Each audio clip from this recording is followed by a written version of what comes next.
Good evening, everyone, and thanks for attending the symposium. First of all, I would like to thank AstraZeneca for running this talk, which is quite close to my heart. Um, I am a heart failure consultant by trade, and I believe hyperkalemia is a curse. Now, why is hyperkalemia a curse? Because most of our patients, especially in Middle East, are patients with heart failure with reduced ejection fraction. And to get the guideline-derived medical therapy to the maximum tolerated doses to give them the maximum benefit in terms of symptom improvement, prognostic benefit, and quality of life, we have to up-titrate these medications. And the most important conflicting factor that sort of basically suppresses it or prevents it from doing that is hyperkalemia. What I'm going to talk today is, in a nutshell, hyperkalemia, the incidence and risk factors. Hyperkalemia is associated with clinical burden and increased healthcare resource utilization. Hyperkalemia treatment options have limitations, and a new molecule, Lokelma or sodium zirconium, talking about its molecular characteristics, efficacy, and safety data, what makes sodium zirconium or Lokelma different, and a couple of patient cases. Certain patient subgroups have a higher incidence of hyperkalemia, notably patients with CKD stage 3 and upwards, specifically patients with diabetic nephropathy, where the incidence of hyperkalemia is as high as 40 to 50%. Similarly, hemodialysis patients have an incidence of hyperkalemia up to 25%. Chronic heart failure, the incidence is frequently up to 30%, specifically in patients with severe heart failure, NYHA class 3-4, and those who are on renin, angiotensin, aldosterone inhibition or loop diuretics. This slide shows data from a population-based cohort study from Denmark, quite a big sample size of around 31,000 patients. And basically it shows that the patients who are newly diagnosed with heart failure, they face a risk of more events of hyperkalemia with the interval reducing between each episode. If you look at the slide, the first hyperkalemia episode happened after 4.5 months. The incidence was 39%. Second hyperkalemia event happened 6.2 months down the line, but the prevalence went up to 43%. Third episode, reduced interval to 5.3 months, and so on. Hyperkalemia is also associated with clinical burden and increased healthcare resource utilization. Mortality consequently goes up with hyperkalemia as well. Now, this is a retrospective analysis of medical records from US with a huge sample size of 911,000 patients. It shows a relationship between serum potassium and mortality over 18 months period of time. You can see among patients with heart failure and diabetes, when compared to control group, as soon as the potassium level goes up to beyond 5.5, the predicted probability of mortality goes up quite significantly. Similarly, from a cost perspective, this is the data from US showing Medicare patient costs. By and large, the hyperkalemia patients cost 5 times the other patients who don't have hyperkalemia. Current hyperkalemia treatment options do have limitations. Talking about low potassium diet, adherence is an issue. Sometimes these food can cause constipation. We can give diuretics, specifically loop diuretics, but the problem is the residual renal function. With thiazide diuretics, you get a risk of gout and diabetes, and volume depletion is also an issue as well. With hyperkalemia, if the hyperkalemia treatment options are non-palatable with a lot of GI effects, then the patient don't take them, and that leads to discontinuation or dose reduction of ROS inhibition, which consequently leads to higher mortality, pretty much double or twice that of the patients who don't have hyperkalemia. Traditional potassium binders that are available for now, such as calcium polystyrene sulfate and sodium polystyrene sulfate, they have a lot of GI side effects. They are poorly palatable, and there's not a lot of evidence of their efficacy over a longer duration. This is the data that shows two randomized clinical trials looking at the efficacy and safety of the established potassium binders such as sodium polystyrene sulfate and calcium polystyrene sulfate. If you look at from the onset of starting the patients on these potassium binders, initially day zero, the uh, patients taking the potassium binders are 100%. It goes down to half the numbers in 1 week.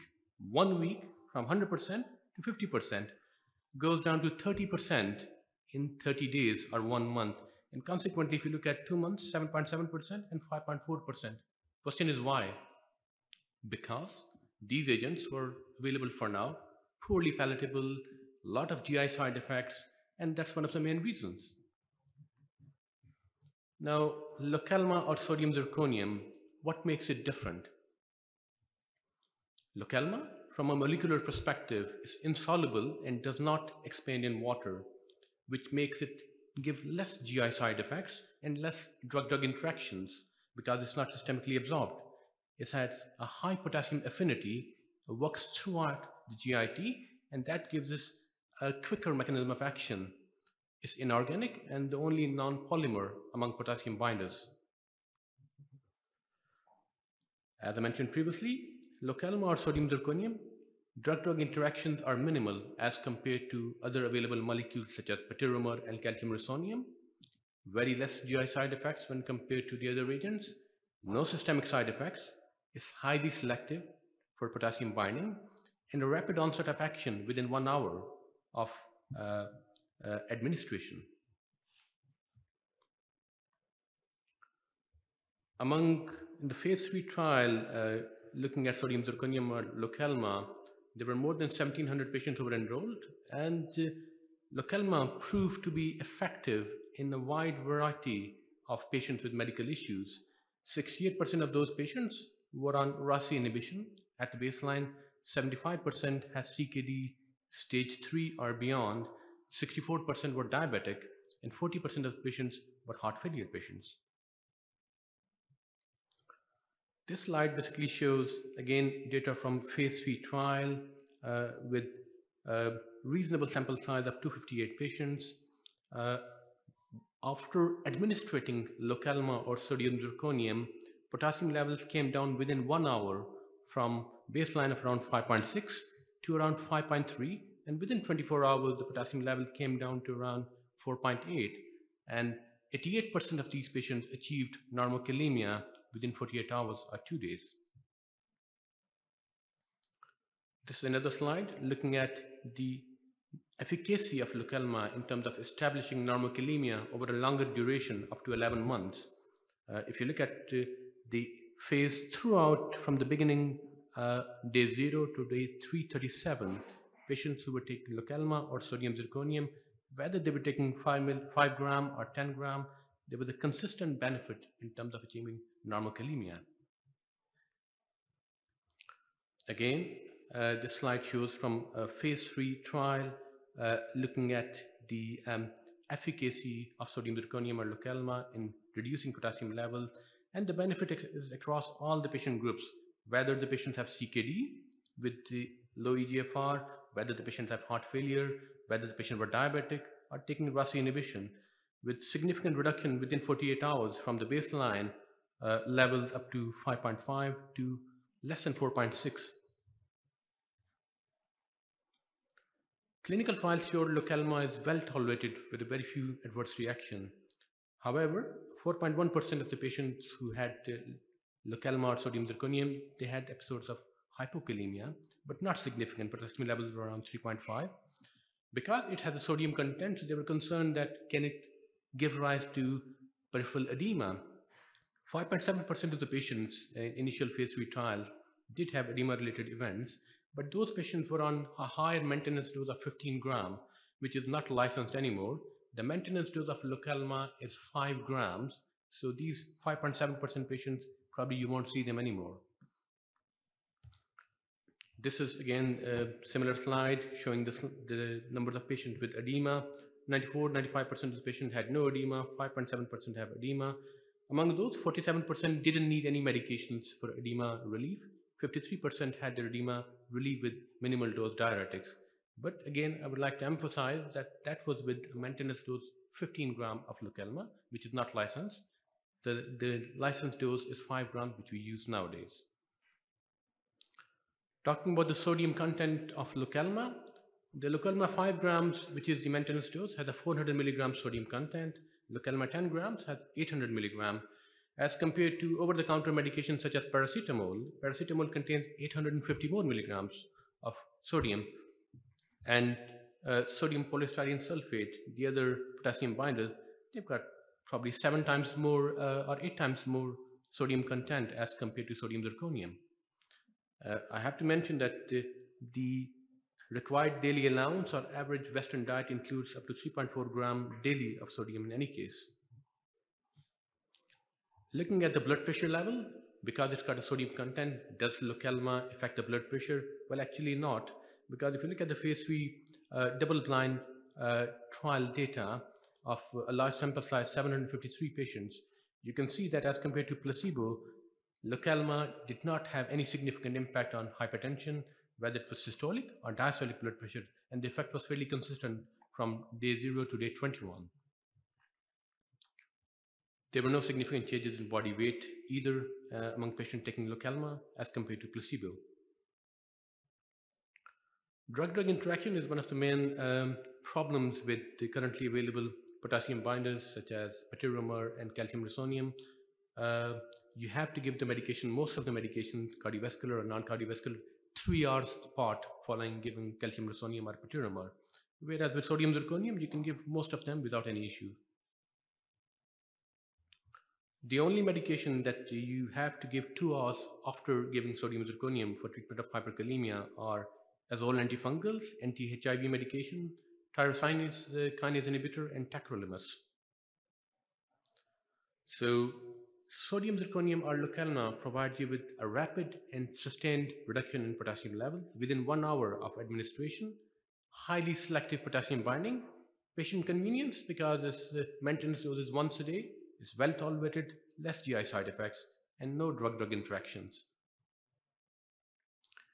Rasi dilemma. I think I mentioned previously that I'm a heart failure consultant, and for me, hyperkalemia is a curse. The curse because in those patients, we can't uptitrate the guideline-derived medical therapy to the maximum tolerated doses, and we end up either reducing the dose sometimes or stopping them altogether, which is fatal for these patients.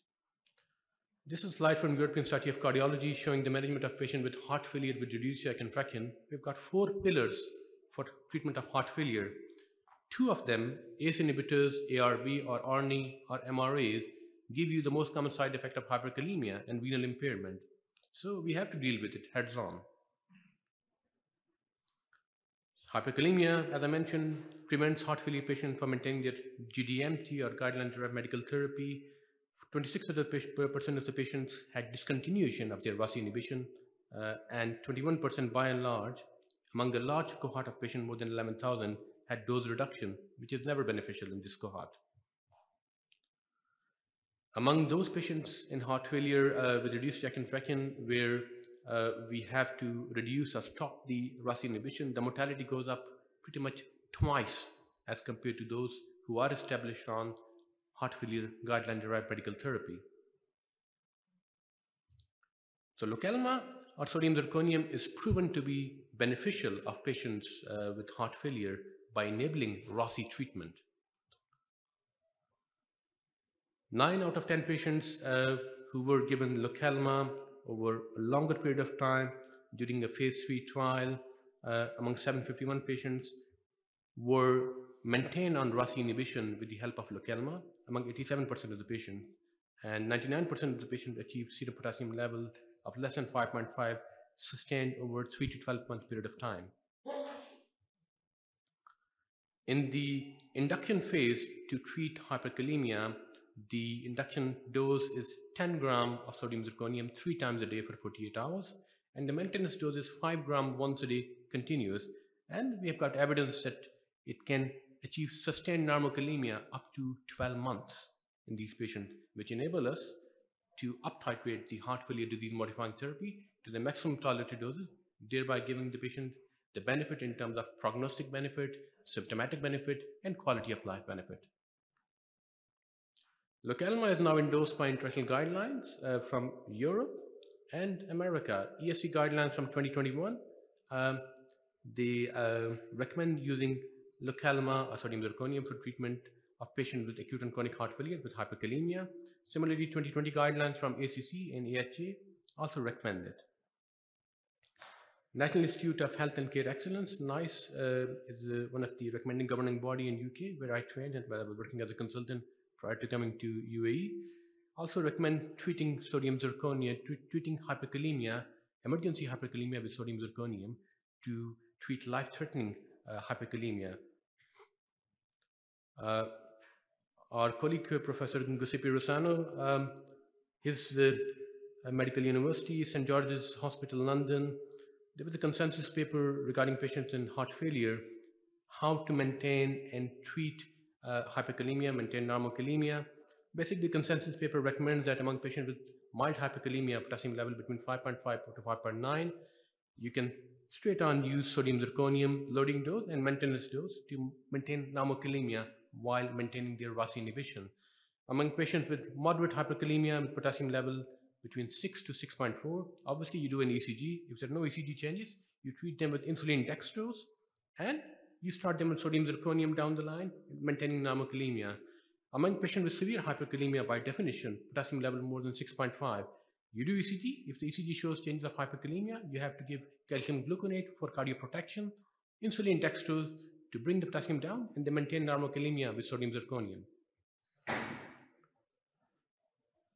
Again, what makes it different as compared to patiromer, alkane highly selective, rapid onset of action. It can be used in dialysis patient, less drug-drug interaction, less GI side effects, more palatable, and recommended by the guidelines. I've got a couple of patient cases. I won't stay long between you guys and the coffee break, so I'll be brief. Case number 1, 65 years old lady, type 2 diabetic, hypertensive, atrial fibrillation, non-ischemic dilated cardiomyopathy, leading to heart failure with reduced ejection fraction, LVF 35%, and CKD stage 3. Medication-wise, from a heart failure perspective, she's on all 4 pillars, but on minimal doses. Candesartan 4 mg, spironolactone 1.5 mg, bisoprolol 5 mg BD, dapagliflozin 10 mg.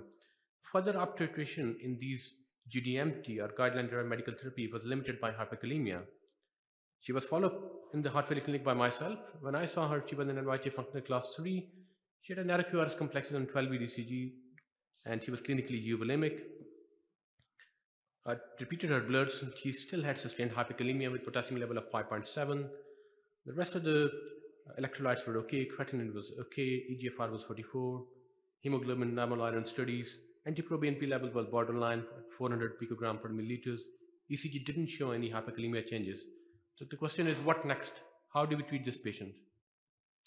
Stop MRA or stop spironolactone? Stop the candesartan or ARB? Start on furosemide, 40 milligrams? Give calcium resonium or patiromer? These are all valid options. Treat with insulin dextrose? Probably not, because the potassium level was not that high and ECG didn't show any changes of hyperkalemia. What I did was that I started the patient on Localma or sodium zirconium 10 gram TID for 48 hours, followed by 5 gram maintenance dose. I followed up the patient in heart failure clinic in 1 week. Potassium level was down to 4.6. The rest of the electrolytes were fine. Creatinine was unaffected.